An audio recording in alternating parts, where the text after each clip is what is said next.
you're very much in the dark. You gotta tip your head up. You're live. Hello. Come closer. Come closer. Let me take off my mask. Show myself. Hello. Hello, my name's Nick. We're here with spit&vigor. Thank you so much for joining us again. We are back for our second test run of our technical stuff. As you all are aware, we have lunar eclipse is going up next week. We're going to be live from Wednesday through Saturday, so we hope you can check us out. This is a little test run of equipment, streaming, all that fun stuff. And you are really the winners from all this because you get to see an amazing show. Tonight we're doing the pilot episode of The Twilight Zone. It's going to be starring our very own Mr. Eamon Murphy. He's going to be awesome. He's been working on this script all week. No. It's ready to give a great reading. Anyway, I'm very excited about it, as you can see. Once again, we're coming to you live from the Spit&vigor studio right here in Gowanus, Brooklyn, New York, USA. If you haven't voted yet, please make sure you get out there and vote. The election is next week. It's very important that you vote. Use your democratic right for which the founders made this country. Awesome. I think I've talked long enough. We're very excited. Thanks so much again for being here. As I said, this is just a test run. It's a reading. So we're going to have a lot of fun with it. It's very low key. We hope you enjoy it. It's going to be fun. I've said that like 3 times. I just don't want to stop talking. Is it going to be fun? It's going to be fun. Okay. So without further ado, I give you Where Is Everybody? The Twilight Zone, Season 1, Episode 1.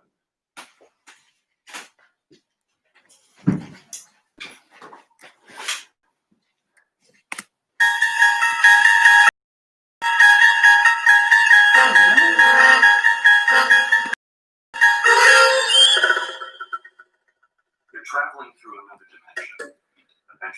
Sight, sound, a journey to a wondrous land whose boundaries that imagination. That's the signpost ahead. Your next stop, Twilight Zone.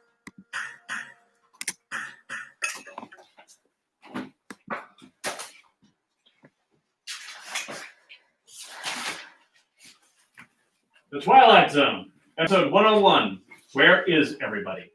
Written by Rod Serling. Act 1, Standard Road Opening. Shot of the sky. The various nebula and plant bodies stand out in sharp, sparkling relief as the camera begins a slow pan across the heavens. There is a sixth dimension beyond that which is known to man. It is a dimension as vast as space, and as timeless as infinity. It is the middle ground between light and shadow, between man's grasp and his reach, between science and superstition, between the pit of his fears and the sunlight of his knowledge. This is the dimension of imagination. It is an area that might be called the Twilight Zone. The camera has begun to pan down until it passes the horizon and is flush on the opening shot. We are now looking down the small 2-lane asphalt highway. It is dawn. The road is deserted, save for a small diner on the left-hand side. A broken neon light flashes on and off over the front door. From inside, the sound of a rock and roll record lends a strange raucous dissonance to the early morning silence. Then the camera sweeps right for a long shot of Mike Ferris, who suddenly appears walking down the road. His step is tentative, unsure. He's a tall man in his 30s.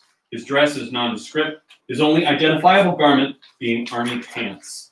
There's an indecisiveness, a puzzlement in his features as he comes closer to the camera, sees the diner, stops, rubs his knuckles over the side of his face, and feels his beard stubble. He pats in his pocket, unsure, reaches in and pulls out a couple of dollar bills. For some reason, this buoys him up. He looks a little more resolved as he walks up the steps and into the diner. We are looking at a male Caucasian, age approximately 31, height approximately 5'11". As to his name, where he is, and what he's doing there, this even he doesn't know. For the journey that this man will take is an excursion into the shadows, and all of you are invited to go along. Dissolve to opening billboard, interior diner. It is a small, nondescript, typical eatery with a row of small booths along the outside window, a counter, and a kitchen beyond. The room is empty. We watch Mike as he walks over to a stool and sits down at the counter, reaches over, takes a menu, studies it for a moment, then turns and looks over toward the jukebox.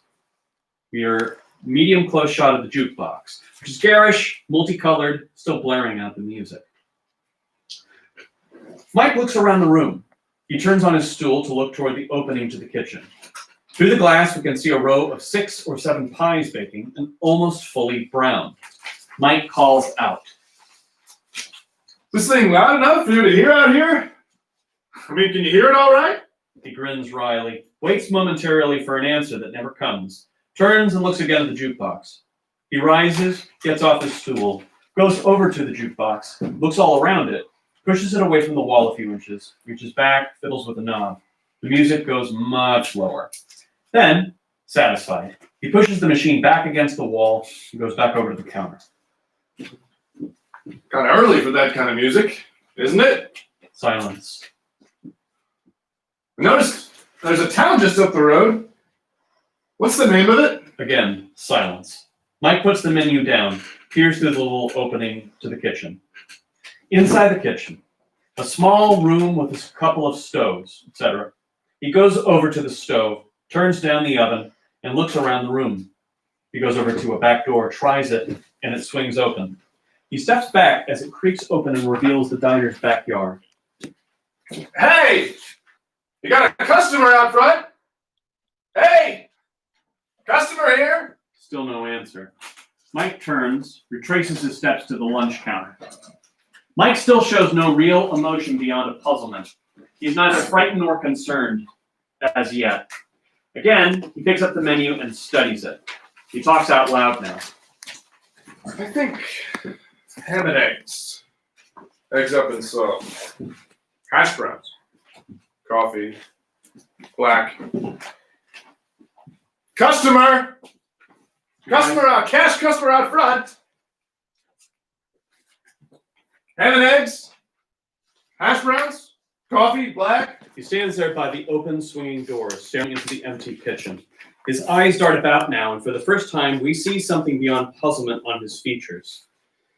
What supplants it is irritation, not acute, but definitely there.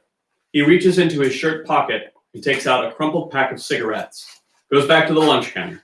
Now he scratches his head, sits down on the stool for a long moment. Suddenly, the music on the jukebox stops. The sudden cessation of noise brings with it a silence even more obvious. Mike turns to stare at the jukebox. He looks up at the clock. It is on the counter near the coffee urn. His face turns sideways so that Mike can't see it. As he goes over to the clock to turn it around and stare at it, it reads 6:15. Mike turns away from it, but in doing so, brushes against it and knocks it to the floor. On the floor, as Mike bends over and picks it up, the face of the clock is broken. He puts it back on the counter and goes back over to his seat. His fingers tap nervously on the countertop. The silence now begins to be oppressive and nerve-wracking. Suddenly, as if an afterthought, he reaches into his pocket and pulls out the money, looks at it in his hand, then reaches into all of his other pockets. He finds nothing. He rubs at his face again. Mike speaks aloud, but obviously to no one, in an attempt to make noise or sound or just to end the stillness. Cash customer here. Hungry cash customer. I got $2.85. $2.85. American money. Sure. American money. He looks at the clock again and into the opening to the kitchen and the swinging doors at the silent jukebox and back at the money in his hand. We got this much settled. I'm American. He raises his voice a little now as if to wake someone in the next room. There's a little question about my identity. Let me put it to you this way. I'm not sure who I am. Holds up the money. But I've got $2.85 and I'm hungry. This much is established. He gets up off the stool and suddenly slams both palms down hard on the counter, making all the salt shakers and ketchup bottles quiver and rattle. I got $2.85 and I'm hungry! He stops dead now, listening to the silence that unfolds and surrounds him. Then he looks around. Again, the sense of irritation.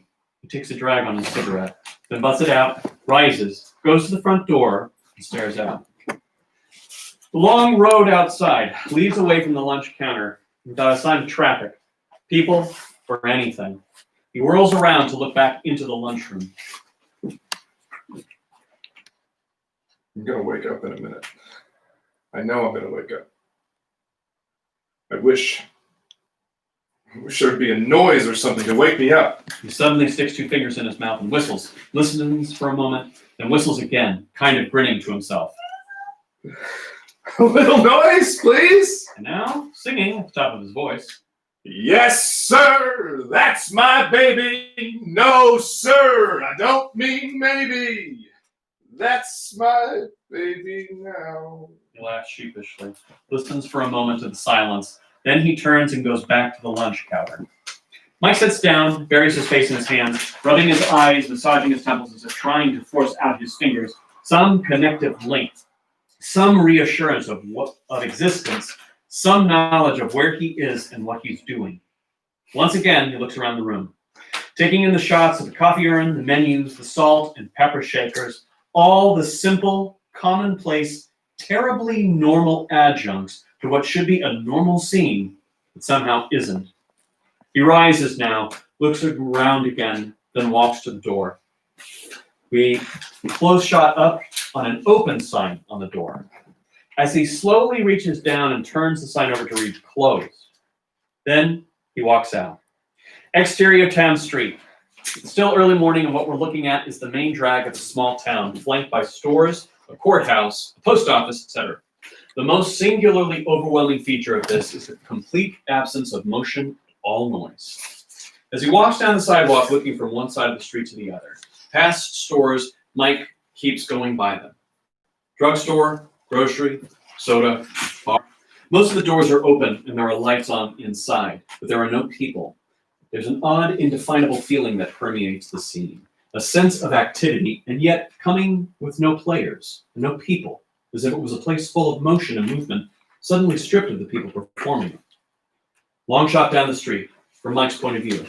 It is devoid of any kind of movement whatsoever. It is absolutely quiet. Over this tableau, we superimpose the title, Where is Everybody? Along with major credits. As he stops and looks around, he is suddenly startled by the sound of chimes. He whirls around and looks up. Church, steeple, bell, rings. He shades his eyes to search out the church, and then, in turning away from it, he stops abruptly, staring at something across the street. A little clothing store, and alongside of it an alley where a large delivery truck is parked. In the cab, in the passenger seat, a human figure can be seen. Long angle shot, looking down as Mike goes to the curb, cranes his neck to look over to the truck. Hey, miss! Miss! He makes gestures, part wave, part an attempt at reassurance. Over here, miss! Look, I don't, what if you could do me a favor? I don't want you to think I'm nuts or anything. I mean, it's nothing like that. It's just that I don't seem to remember who I am. It's the craziest thing. I looked all around and I haven't seen anybody around. I guess it's just early or something. Literally, there hasn't been a soul. Steps off the curb, looks again toward the cab of the truck, puzzled. You know, it's a real oddball thing, but woke up this morning. I didn't exactly wake up. I just sort of found myself on the road walking. Amnesia. That's what they call it. Isn't it? Amnesia. Well, that must be what I've got. I just don't remember a thing. Can't find anybody to ask. As he starts to walk across the street, You're the first person I've seen. Look, I really don't want you to be frightened or anything. I'm wondering if you could just tell me if maybe there's a doctor or something. close up on Mike as he stops dead in his tracks. He's about 10 feet from the truck. We're looking inside the truck.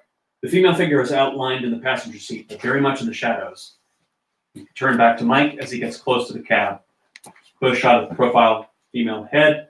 Flash back to Mike's eyes as they suddenly narrow in reaction. Close up on Mike's hands. On the door handle as he suddenly yanks the door open. Interior of the cab. The female figure suddenly slumps down in the seat. Her head sticking out of the open door, the hair cascading down. The camera pans slowly across her body until it stops at what should be arms. There are no arms. Mike reaches over, grabs at the hair of the figure, and pulls it up and around to stare into the wooden face of a mannequin. He very slowly lets loose, and the mannequin tumbles back onto the seat and then down to the floor of the cab. The mannequin stares up at us with glassy manufactured eyes. We pan back to Mike as he slowly backs away, then turns to read the lettering printed on the side of the truck. It reads, Resnick Store Mannequins. We return to Mike as his lips form the words that he's read. Then he turns to look through the window of the cab at the figure of the mannequin. He takes a few steps over to her and then very gently picks her up and sets her back on the seat. I'm very sorry, madam. I can assure you that at no time did I mean to be so upset. As a matter of fact, I've always had a kind of secret yen for quiet women. You get what I mean, dude. I don't take any wooden boyfriends. And he looks at her again for a more pensive moment, as if unspoken now were his earnest wish that this creature was alive and could talk to. He turns away and walks back across the street. As he walks, we have a series of shots of Mike walking, different sections and on different streets. The last scene ends with him stopping abruptly to stare at something down the street, in front of a gas station. Out in front is a glass-enclosed public phone booth. As he walks toward the gas station and goes into the phone booth.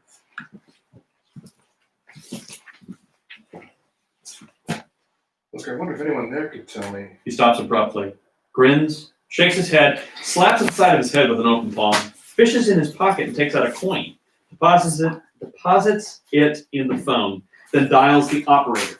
He listens to the dial tone that comes on and off with dull regularity. He jiggles the receiver impatiently.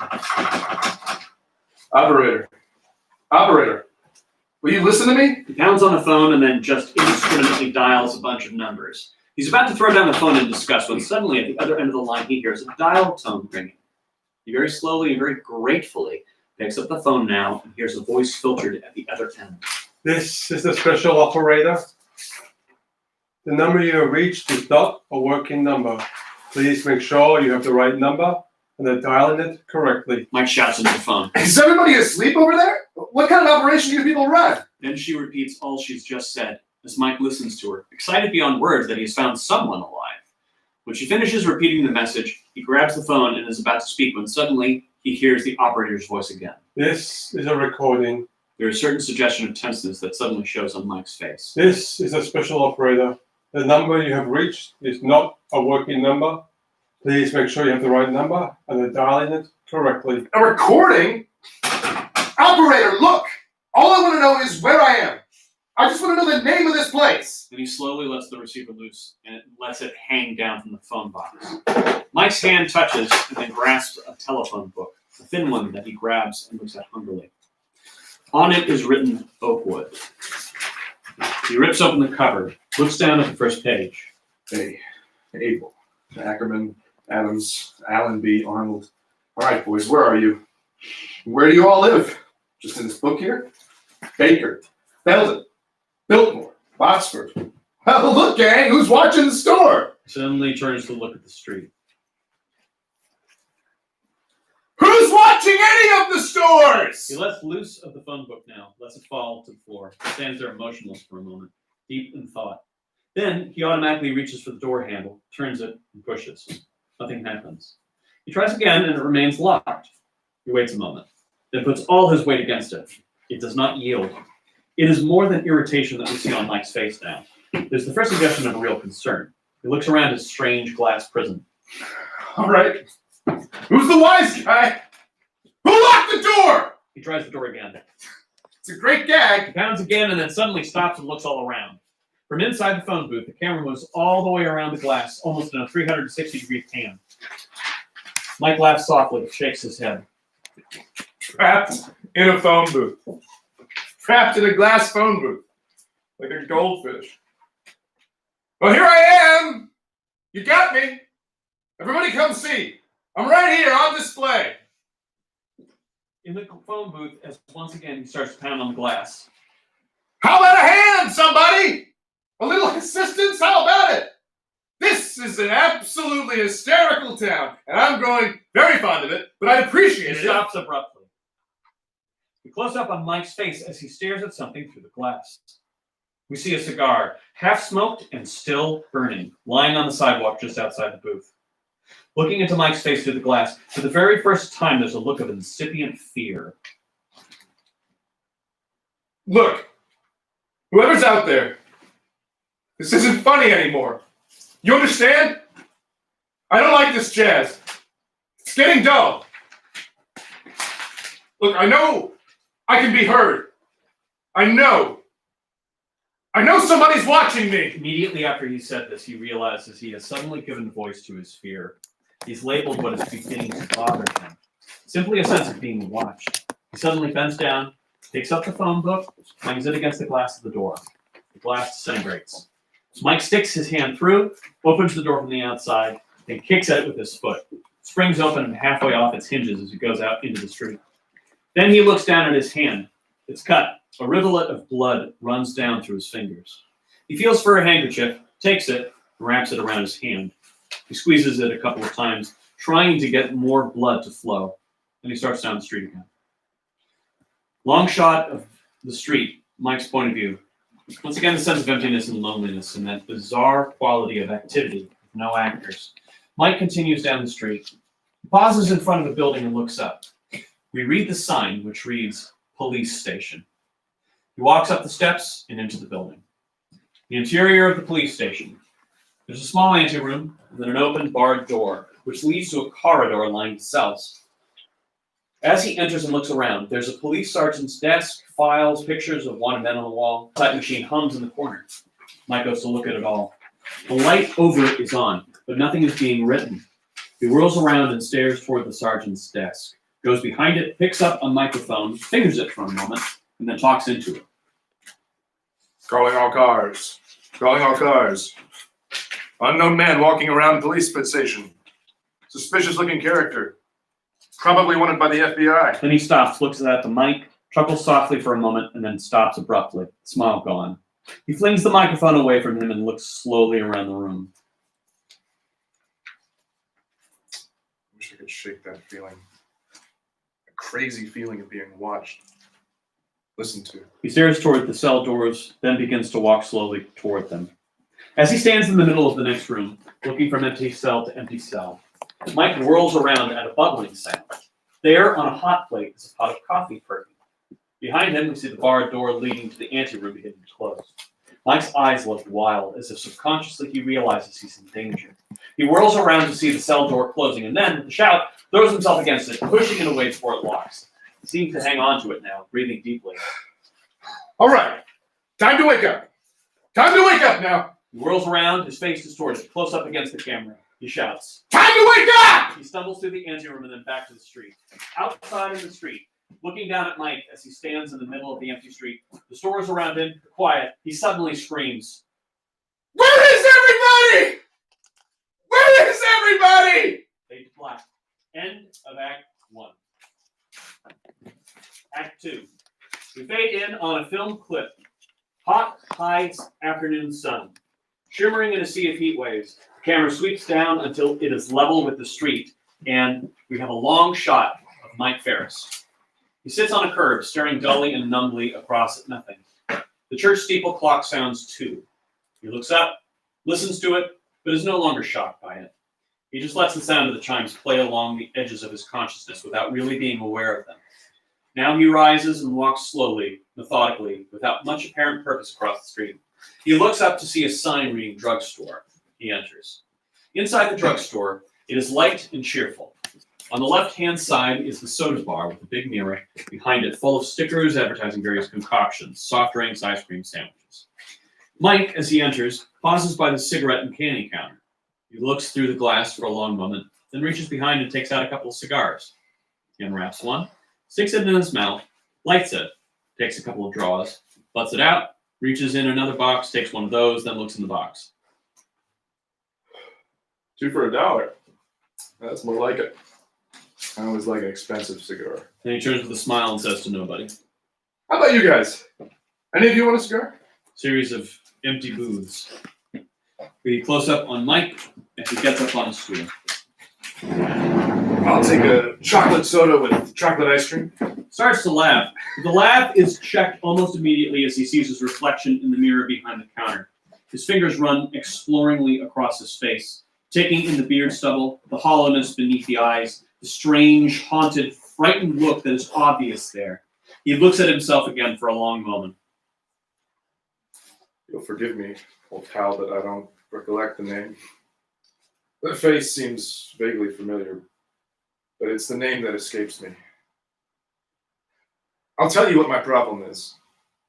I'm in the middle of a nightmare that I can't wake up from. You're part of it.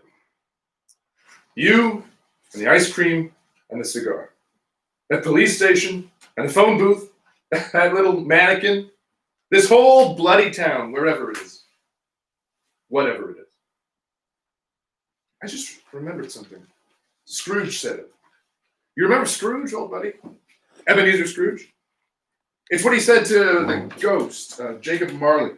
He said, "You may be an undigested bit of beef, a blot of mustard, a crumb of cheese, a fragment of an undone potato. There's more of gravy than of the grave about you. You see? That's what you are. You're what I had for dinner last night. You must be.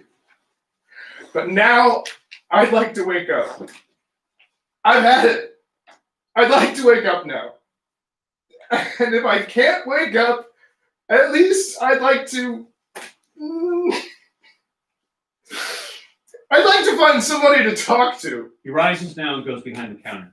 He starts to fix himself a chocolate soda, experimenting with some of the cupboards until he finds the right ingredients. The ice cream, the milk, etc.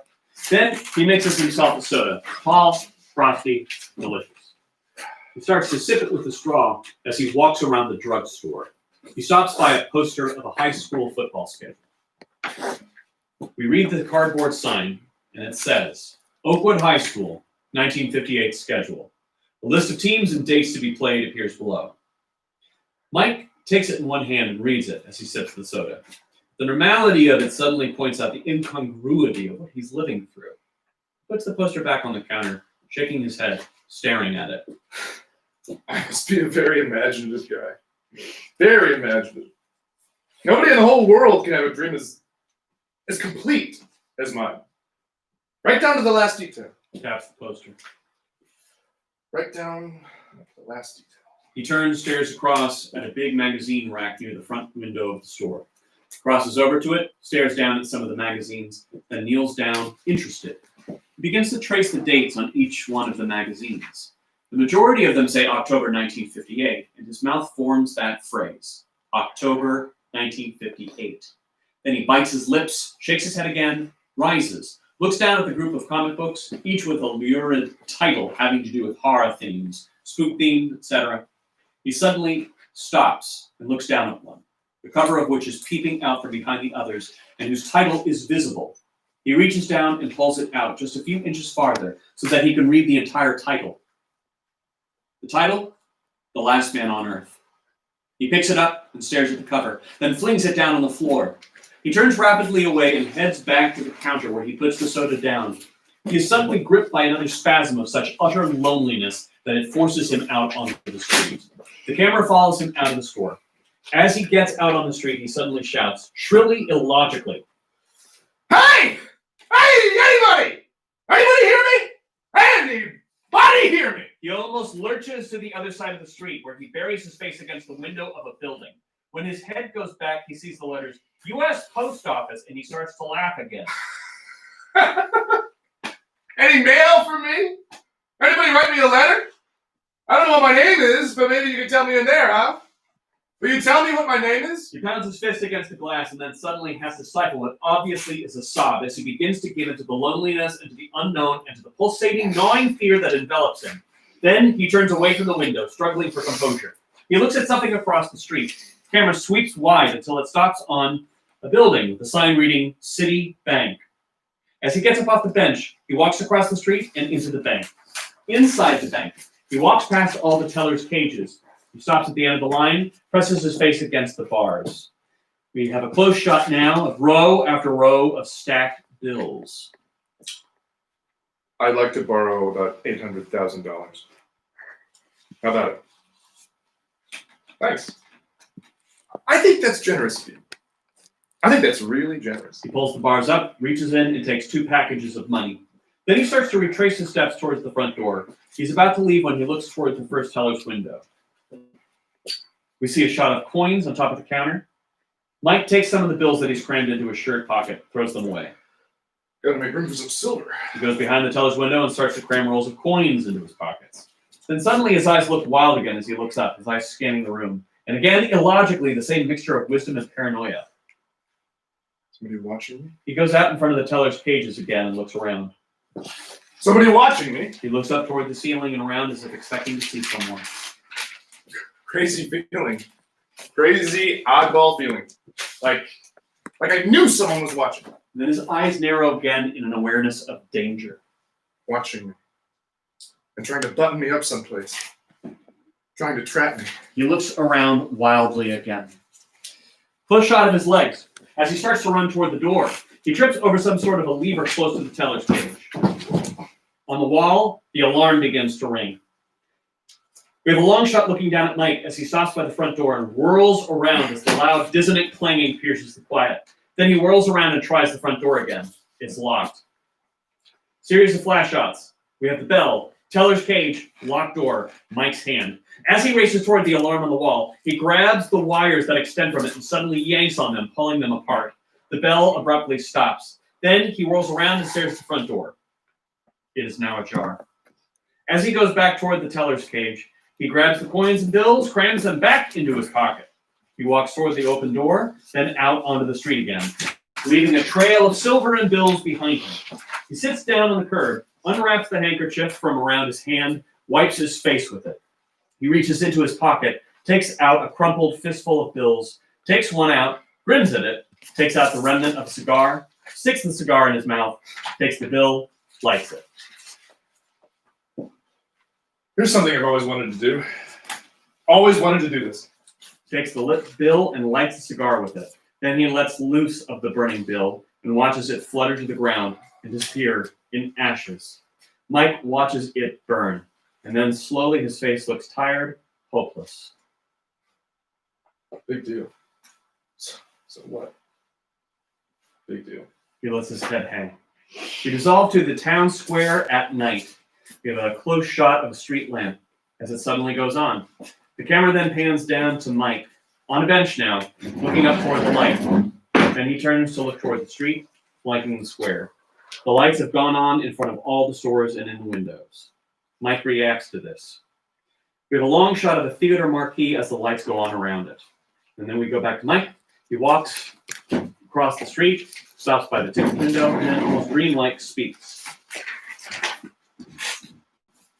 I'd like one ticket. Then he stops, shakes his head, closes his eyes, realizing how ludicrous this is. He's about to go in when he suddenly stops and stares at a poster advertising the movie. We have a close-up on the poster which shows an Air Force pilot in his coveralls advertising the movie. We now return to a close-up of Mike as he suddenly feels his own outfit and gradually makes the connection that the uniform of the man in the picture is similar to what he wears. Air Force. Air Force. He whirls around, looks up at the sky. Air Force. I'm Air Force. Once again, he looks down at his coveralls, feels him, grabs him. Air Force. I'm in the Air Force. Cut back to Mike as he walks from the outside of the theater through the lobby into the interior. Hey, everybody! I'm in the Air Force. I remember that much. I'm in the Air Force. Does anybody hear me? I'm in the Air Force. Then once again, he rubs his eyes, runs a hand wildly across his face, and then suddenly surveys the theater. We cut to a full shot of the theater. There are enough lights on to cast a soft orange glow through the room. He looks around at the absolute vast emptiness of the place. Then he sits down, checks his watch, looks up at the big white screen with nothing on it. He looks at his watch again and then settles down in the chair, his eyes closed, and he starts to succumb to the fatigue that sweeps over him. Air Force. What does that mean? Is there a bomb or something? Is that what happened? That must have been it, a bomb. If there was a bomb, He looks around the empty theater. it would have destroyed everything.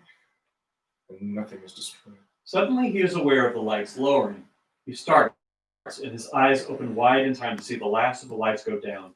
A long beam of white light shines from the projection booth, and suddenly, on the screen appears a big introductory title, Cartoon Parade, with appropriate march music. Mike leaps to his feet, looks from the projection booth down to the screen. He suddenly starts to run down the aisle, screaming, Hey! Hey, somebody up there! He stops in front of the projectionist light so that we get an almost nightmarish picture of the cartoons partially showing on his face and body as he screams. Hey, somebody up there! Who's running the pictures? Can you see me? Can you see me up there? Hey! Then he races back up the aisle, arriving at the rear of the theater. He looks wildly around, then sees a door with a glass window, steps visible on the other side. He races up those stairs, interior projection booth. As he bursts inside, the picture is running from one of the two projectors, but the room is absolutely empty. Mike races over to the machine, bends down and peers at it as the film goes through, and he hears the sound of the cartoon music voices. This is too much for him. He throws himself against the wall, peering out of the small circular hole that the picture shoots through. We have a long angle shot through the hole, and we see the vast, empty theater. Back in the projection booth, Mike turns away, goes out the door, stumbles down the steps. He continues down the steps and out into the lobby again, stops for a moment, and looks across the lobby. We see the popcorn machine, which is, at this moment, making popcorn. We return to Mike as he closes his eyes, shakes his head. Then he opens them, his eyes go wide. He starts to run toward the camera, coming up very close and almost to the point of impact. We cut away to tight two shot, Mike and a mirror as he smashes his face and hands against it, and then recoils from the reflection, backs off a few feet, and then looks at the mirror on the opposite side of the room. The combination throws off reflections almost to infinity. He looks from left to right, staring at the hundreds of Mike Ferrises who ape him in his every movement. Then he stops and looks across at the refreshment stand where the popcorn continues to pop in the big container. This, too, is more than he can stand. His face screws up like a small child about to cry, and then he shouts, Oh my God! Oh my dear God! He stumbles through the lobby and out into the street. Exterior street. Mike stumbles down the street aimlessly now, intent only on moving, not finding. His footsteps start to drag, and he finally stops, sits down on the curb, buries his face in his hands, rubs his eyes. Then he looks up to once again find himself looking through the drugstore window. The magazine that he'd been reading lies on the floor, face up. We have a high-angle shot now, looking down through the window, distorting the cover of the magazine in such a manner as to make the lettering appear big and irregular. Once again, the title slaps at him across the face. The Last Man on Earth. He rises slowly, backing away from the window, shaking his head. He turns and races towards the street. Suddenly, he stops, abruptly as the light on the corner changes to red, and he instinctively comes to a halt. And then stops dead. Realizing once again the ludicrousness of it, he begins to laugh. The laughter becomes convulsive, wild. All the way across the street, he continues it. He goes by all the stores that we've been introduced to. As he goes by each one, a sound emanates from them. A sound way out of proportion to what it actually should be.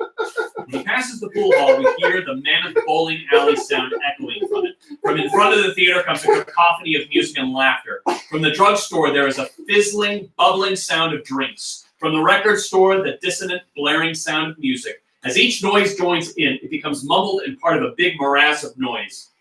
Gradually, the very dimension of it so frightens and shocks Mike that he begins to back away from each store as he passes it, as if being assaulted on all sides.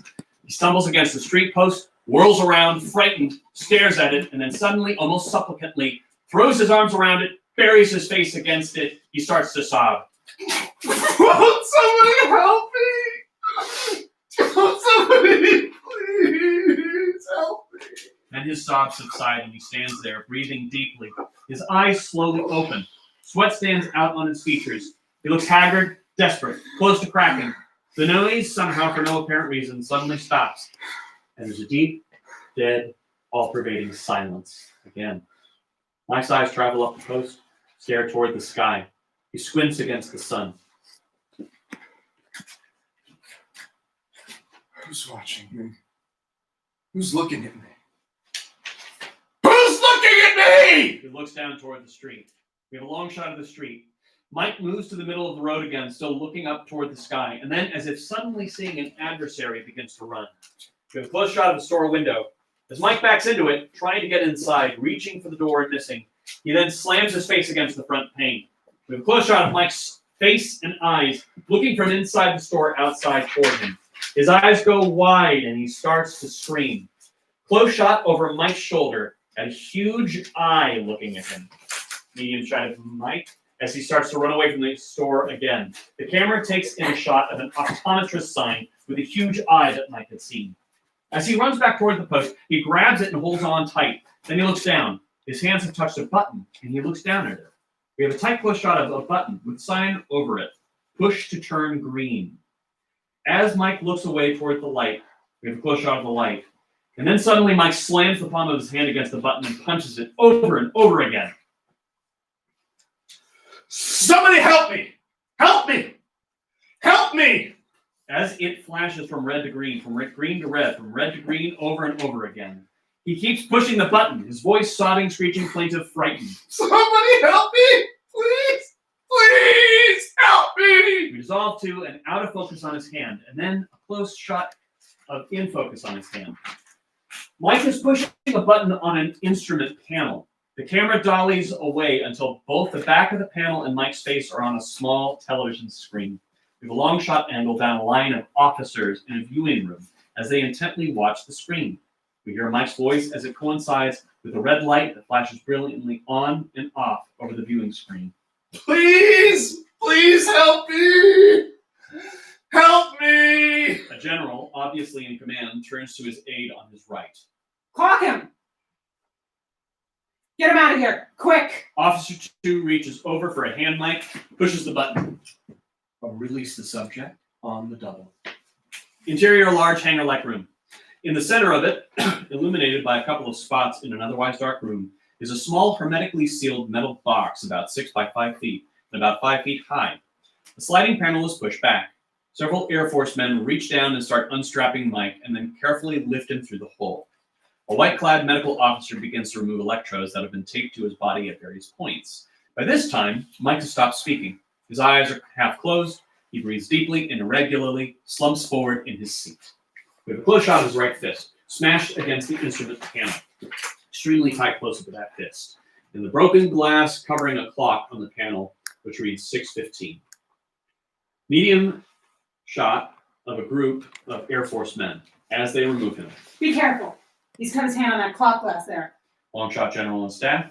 As they hurriedly approach the scene, their footsteps ringing hollowly on the concrete floor.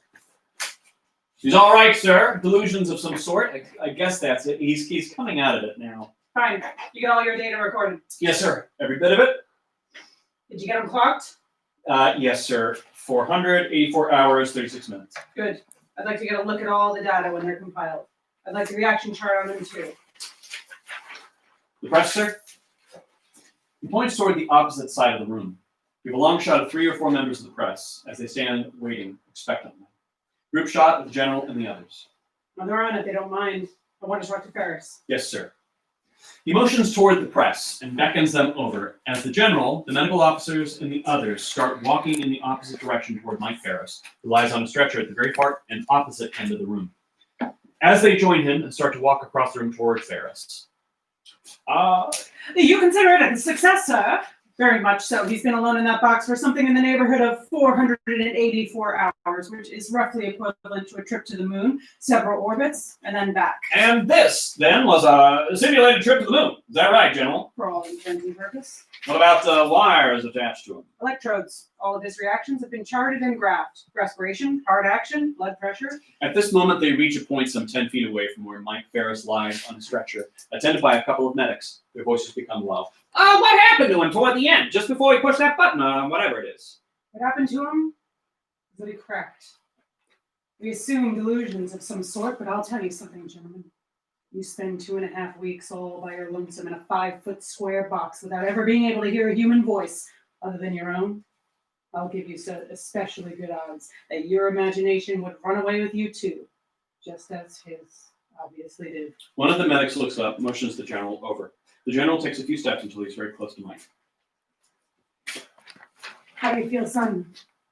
I feel much better, sir. I'm sorry about toward the end. What was it like, Ferris? Where did you think you were? Someplace I don't want to visit again. Town. Town without people. For anybody. And you had to get out of that town, didn't you? Sure did. What's the matter with me? Just off my rocker, huh? Just a kind of nightmare, Ferris, that your mind manufactured for you. The reporters lean forward, straining to overhear this conversation. You see, Ferris, we can feed stomachs with concentrates. We can supply microfilm for recreation, reading, even movies of the sort. We can pump oxygen in, waste material out. The camera now moves around so that it is shooting just over the heads of all the men assembled. He's looking at the box in the background, which is on the periphery of light. There's one thing we can't simulate. That's a pretty basic need. Man's hunger for companionship, the barrier of loneliness. That's one we haven't licked yet. At this moment, the medics help Ferris to his feet. He stands there motionless for a moment, as if testing newfound legs, and then he looks out toward the open hangar door at the night sky. Next time, though, won't be just a box in the hangar, will it?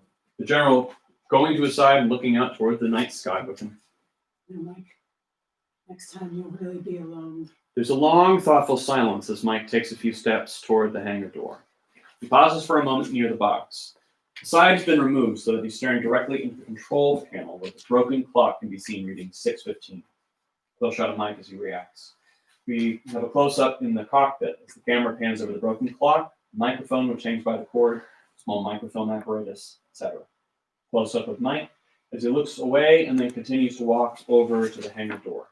Slowly looks up toward the sky, and the camera sweeps up for a long shot of the moon hanging bright and lustrous in the sky. Don't go away up there. Next time it won't be a nightmare or a dream. Next time it'll be real. So don't go away. We'll be there in a little while. Then he starts to walk out in the night, followed by the others. The camera begins a slow pan back into the room until it is shooting on the box, squatting empty and impassive in the empty room. The barrier of loneliness, the palpable, desperate need of the human animal to be with his fellow man. We dissolve to the night sky, moon, and the stars. Up there is the vastness of space in the void that is sky. Up there is an enemy known as isolation. It sits there in the stars awaiting, waiting with the patience of eons, forever waiting in the twilight zone. Fade to black. The end.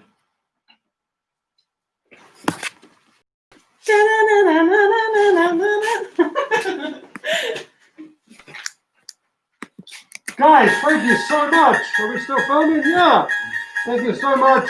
That was the Twilight Zone West Spit and Vigor. We'll take this off to the close up. A huge thanks to Eamon. We just, was fantastic. Great work. Threw that script at him. You threw that script at him last night.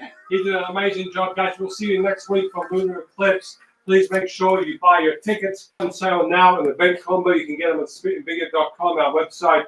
Check out the Facebook. Guys, that was amazing. Thank you so much. They're giving me the wind-up signal, but I just don't want to go anywhere. Guys, good night. Thank you. We'll see you soon. Thank you. Thank Good you. night. Okay.